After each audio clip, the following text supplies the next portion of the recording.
We're at the regional Zoom tonight, the regional Zoom from Veterans for Peace. I am Jim Wolgemuth, and Patrick McCann and I have been hosting these every third Tuesday for about a year or so, and so we're glad you joined us.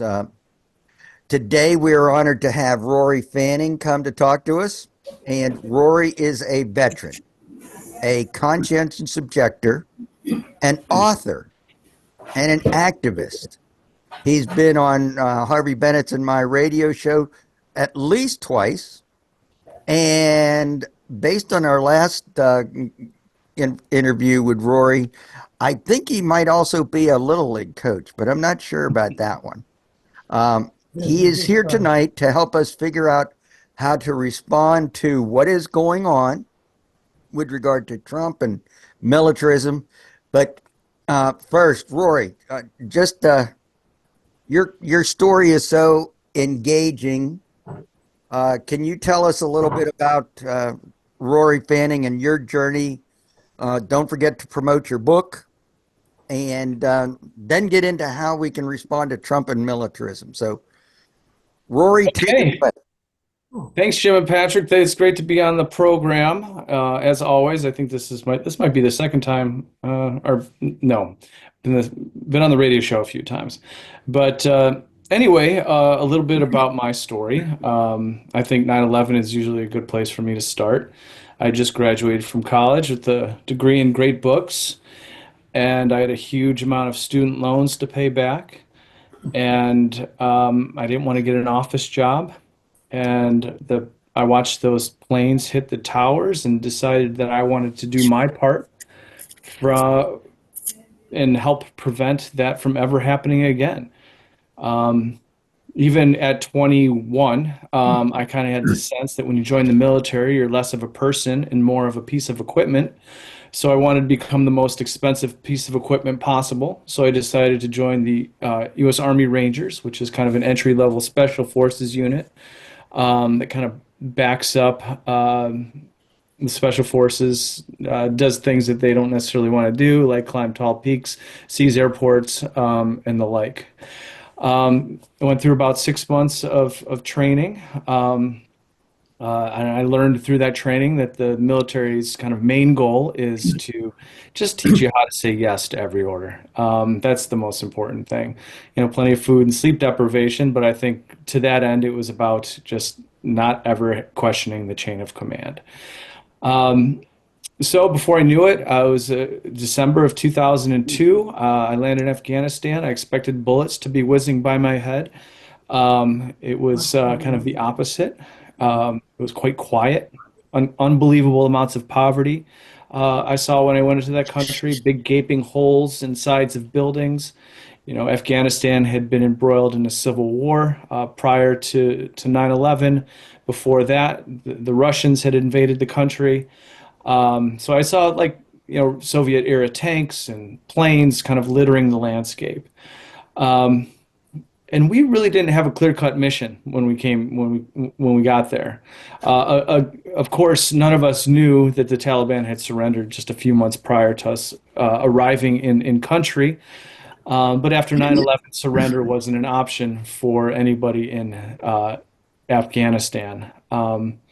And so our job was essentially to draw people back into the fight. I guess they told us to go find the people that supported Osama bin Laden, and so that's what we did with no understanding of the culture. Very few people spoke the language other than one or two interpreters that were in every company. Um, and so we would just go out and look for people to harass. School buildings often, this is when there weren't a lot of forward operating bases in the country.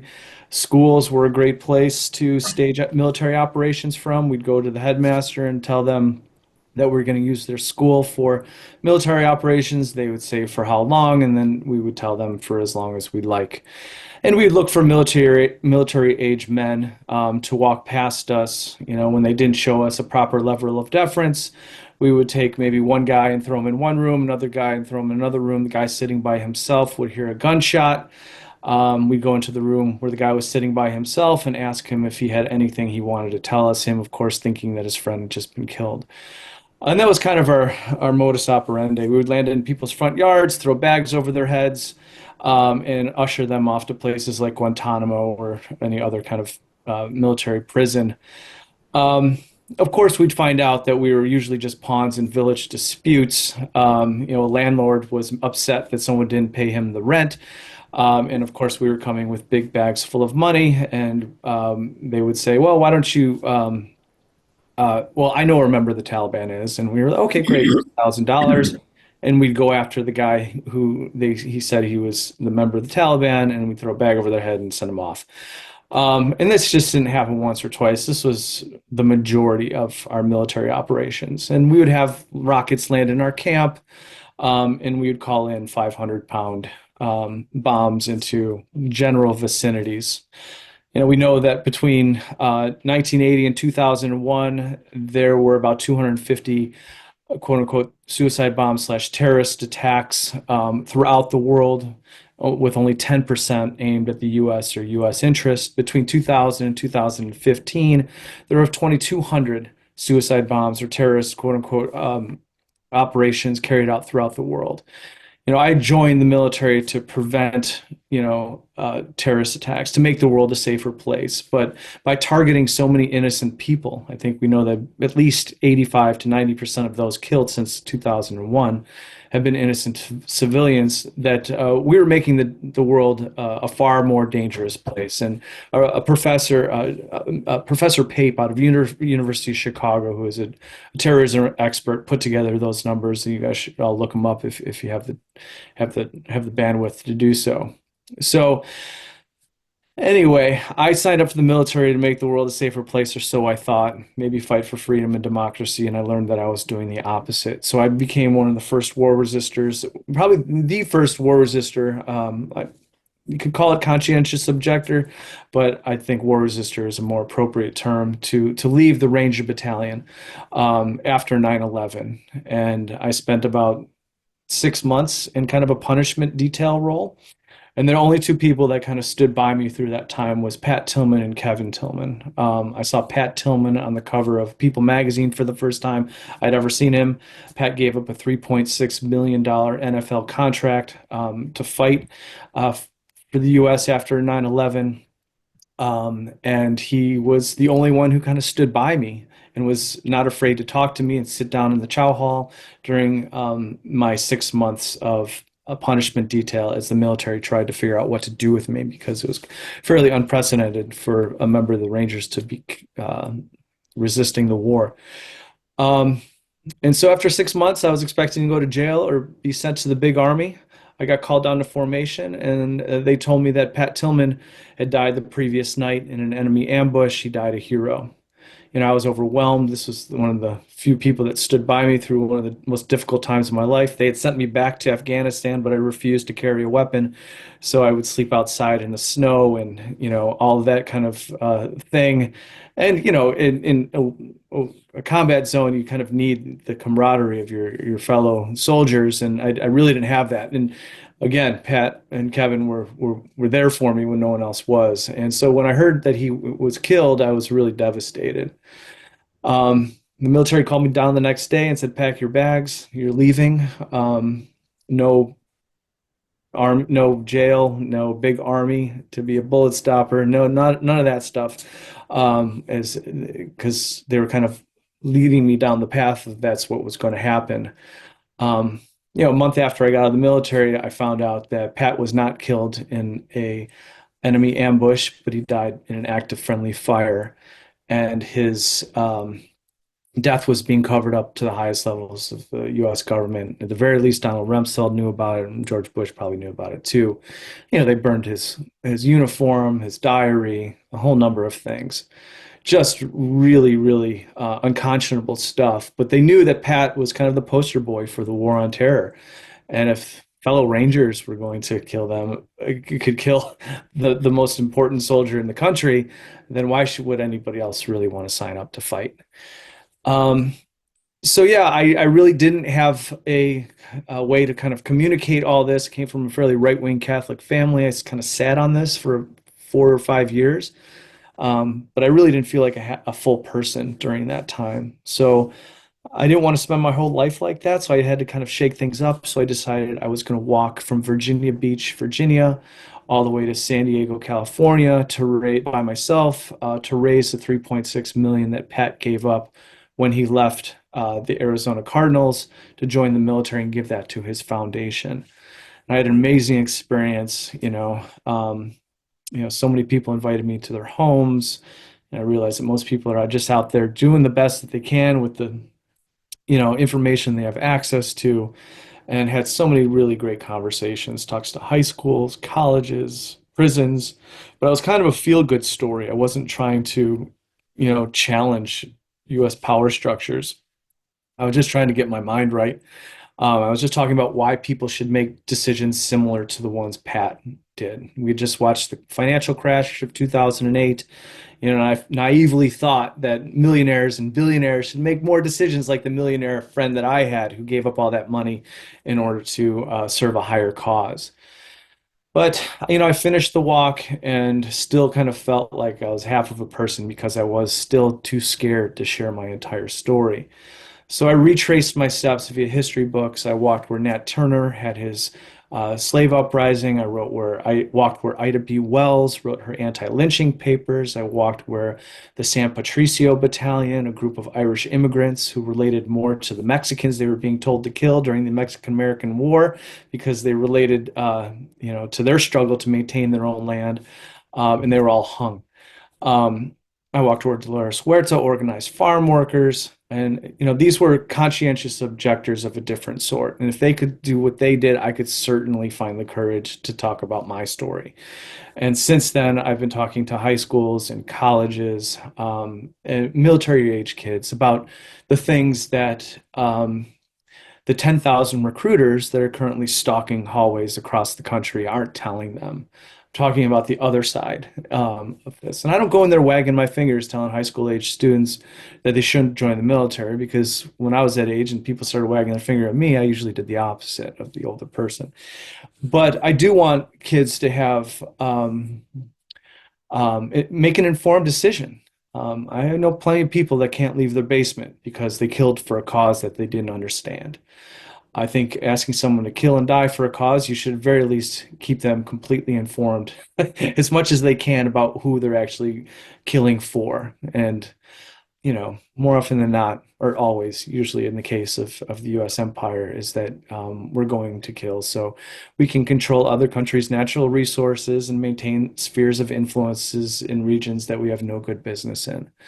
And kids need to hear the full story before they do this. And if they do decide to join the military, they need to come in with critical thinking skills. They can always say no, and I also tell them that it's much easier to resist in groups as opposed to by yourself. There are plenty of examples. Andy Stapp, up against the brass, is a good example of a Vietnam soldier who tried to unionize during the Vietnam War. And there were about 25,000 war resistors or conscientious objectors between 2000 and 2015, the last time I saw the stat. So still is possible. And I think soldiers have a moral obligation at this point in time to refuse orders to terrorize migrants and immigrants at the border. They have a moral obligation to refuse orders to go off and participate in genocidal wars in places like Gaza. And I think it's important that we as veterans, and veterans or people who sympathize with groups like Veterans for Peace, are doing their small part to communicate these things that the military, with its $1 billion a year advertising budget and all of the movies and the commercials and the pats on the back at concerts and baseball games, are not being told. And I think every one of us here, and we shouldn't have to bear the entire burden of this corrupt oligarchical system that is making horrible decisions. trying to redirect all the blame of, for the country, onto, for the, a historical economic divide, horrible foreign policy decisions, and place it on the people with no political power, no money, no military power, and that's the most marginalized among us. And so, yeah, I'd be interested to hear, what you all have to think about getting into schools still. I know some people feel like it's somewhat of a lost cause because you're climbing uphill, and we're dealing with the entire full force of the U.S. military and all its resources and all the propaganda that streams over the TVs and whatnot. But I do think it's something, since Trump has been elected, it's like you want to just fix something. And it's, they're throwing all these horrible things at us nonstop, and it's really, really easy to be demoralized. But I find, like, just making your bed in the morning, these small victories, and I think you can apply that to activism. Just doing those small things, will start building on itself. Getting out, talking to people face to face, having these conversations, showing the migrant community, immigrant communities that you're standing with them, showing the marginalized. Chicago, it's the most JROTC number of students in any school district in the country because the U.S. military is preying on kids with the least amount of options after graduation. And going into these schools is still very possible. There are sympathetic teachers, there's sympathetic administrators that will let you go speak to these kids. And I think we just can, use these opportunities to do our small part to push back against the creeping fascism that we're seeing in this world. And so I'm at about 19 minutes. I try to fit a lot into a short amount of time, but if anybody has any questions or would like to share their own experiences on what they're up to these days, I'd love to hear it. Okay. Thanks, Rory. That's, your story is just incredible. Oh, what is the name of your book? My book is Worth Fighting For. It's called An Army Ranger's Journey Out of the Military and Across America, right there. Um, so, yeah, thanks for asking. Yeah, and I have bought it. I have read it. It is inspiring, and it just the stories you tell about the number of people that you came across. Um, let me ask a question with that. Were the people that you came across mostly sympathetic to what you were doing? Um, I've talked in front of right-wing audience, left-wing audience, moderates, and I feel like when you come prepared and can kind of anticipate some of their objections, I don't think I've ever had any contentious meetings. I think it's really easy to kind of disarm and deconstruct a lot of these right-wing talking points, and even liberal talking points that justify, genocidal wars in Gaza. Um, if you're coming from a moral and ethical and authentic place, and it does help if you kind of back it up with experience of activism throughout the years. It's really hard to argue some of the points that I think most of us are trying to make. I do think there's this tendency to want to change the world immediately, and the world needs to be changed immediately. But I think it's important to recognize what our capacities are, and do the small things, and continue to do the small things, and get out and meet people. And I think we can, through a bunch of small things, do something big. And so, thanks again for having me, Jim and Patrick. I really appreciate it.